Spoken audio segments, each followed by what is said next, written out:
Hi friends, ఈరోజు మీకోసం bones curry చేసి చూపిస్తున్నాను. చాలా బాగుంటుందండి.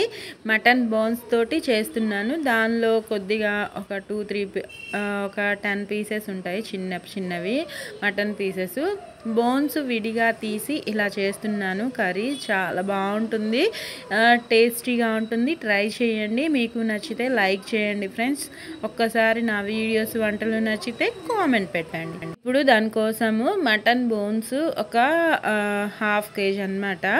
దానిలో పెద్ద సైజు ఉల్లిపాయలు 2 కట్ చేసి వేసుకుంటున్నాను. డైరెక్ట్గానే వేసుకుంటున్నాను. పెద్ద సైజు ఉల్లిపాయలు అన్నమాట. ఇలా చిన్న చిన్న పీసెస్ చేసుకొని వేసుకుంటున్నాను. ఒక 5 పచ్చిమిర్చి వేసుకుంటున్నాను. దాంతోపాటు పసుపు ఒక 1 స్పూను, ఉప్పు ఒక 1 స్పూను, పసుపుతో పాటు ఉప్పు కూడా వేసుకుంటున్నాను, ఒక 1 స్పూన్ అంతా. దాంతోపాటు కారం కూడా ఒక 2 స్పూన్స్ అంత వేసుకుంటాను. కారం అయితే సరిపోతుంది, ఇబ్బంది ఏం లేదు, బాగుంటుంది టేస్ట్. ఈ కర్రీకి కారం ఎక్కువగా ఉంటేనే బాగుంటుంది. ఒక 2 టొమాటోస్ పెద్దవి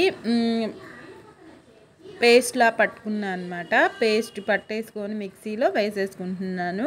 ఇప్పుడు దానిలో మిక్సీ జార్లో వాటర్ వేసుకొని, ఇంకా వాటర్ ఒక లోట ఇంకా 1/2 లోట వేస్తాను.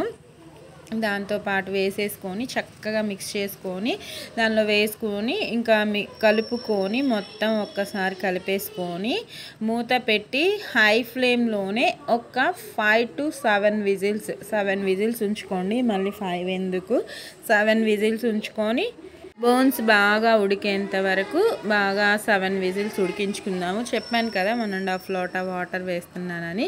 వాటర్ ఎక్కువగానే ఉండాలి బోన్స్ కాబట్టి.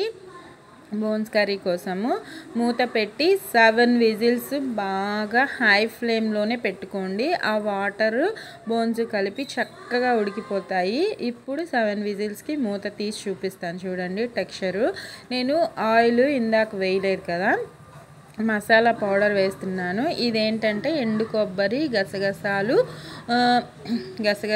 వెల్లుల్లి, ఈ 3 కలిపిన పౌడర్ అన్నమాట. 1/2 గర్భం వెల్లుల్లి, ఒక 2 స్పూన్ల ఎండు కొబ్బరి పౌడరు, గసగసాలు ఒక 1 స్పూన్. ఇదంతా పౌడర్ పట్టేసుకొని ఈ పౌడర్ని వేసేసుకుంటున్నాను. ధనియాల పొడి కూడా ఒక 1 స్పూన్ అన్నమాట వేసుకొని దీనిలోనే వేసుకుంటున్నాను. ధనియాల పొడి కూడా మొత్తం కలిపిన పౌడర్ అది. మొత్తంగా వేసేసుకొని ఆయిల్ వేసుకుందాము. ఆయిల్ ఒక 1 స్పూన్, ఆయిల్ ఒక 4 స్పూన్స్ అంత ఆయిల్ వేసుకోండి కర్రీకి సరిపడా.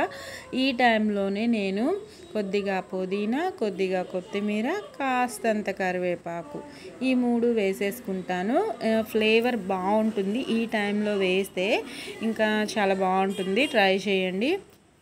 ఇవన్నీ వేసేసుకొని చక్కగా మిక్స్ చేసుకొని మళ్ళీ మూత పెట్టి ఒక 2-3 విజిల్స్ ఉంచుకోండి. అప్పుడు కర్రీ సూపర్గా రెడీ అయిపోయినట్టేనండి. బాగుంటుంది, టేస్ట్ బాగుంటుంది, టెక్స్చరు బాగుంటుంది, చాలా బాగుంటుంది. ట్రై చేయండి. చపాతీలోకైనా, సజ్జ రొట్టెలోకైనా, రాగి సంగట్లో అయినా, దేంట్లో అయినా, కలర్ రైస్లోకైనా సూపర్గా ఉంటుంది. నేను చేసిన పలావ్ పులగంలోకి ఇది చేశానన్నమాట. బాగుంటుంది. ట్రై చేయండి. నా వీడియో నచ్చితే లైక్ చేయండి, షేర్ చేయండి, కామెంట్ పెట్టండి, సబ్స్క్రైబ్ కూడా చేసుకోండి ఫ్రెండ్స్. చూడండి 3 విజిల్స్కి ఇలా ఉంది కర్రీ. ఉప్పు కాస్త తగ్గింది, అందుకే చిన్న స్పూన్తో 1 స్పూన్ అంత వేసాను. చేత్తోనే వేసాను, మీరు స్పూన్తో వేసుకోండి కావాలంటే. ఒక్కసారి మిక్స్ చేసేసుకొని ఇంకా లాస్ట్లో స్టవ్ ఆపేసాను మర్చిపోయి. లాస్ట్లో కొత్తిమీర వేసుకుంటే సూపర్ కర్రీ రెడీ అయిపోయినట్టేనండి. ఒక్కసారి మీరు కూడా ఇలా ట్రై చేసి మీకు ఎలా వచ్చిందో కామెంట్లో పెట్టండి. ఈ కర్రీ నచ్చితే లైక్ చేయండి ఫ్రెండ్స్. చూడండి కలర్ఫుల్గా బాగుంది కదా. కొత్తిమీర వేసుకొని స్టవ్ ఆఫ్ చేసేసుకొని సర్వ్ చేసుకోవడమే. ఇంకా మన టేస్టీ బోన్స్ కర్రీ చాలానే చేశాను. ఇది కూడా ఒక్కసారి ట్రై చేయండి ఫ్రెండ్స్.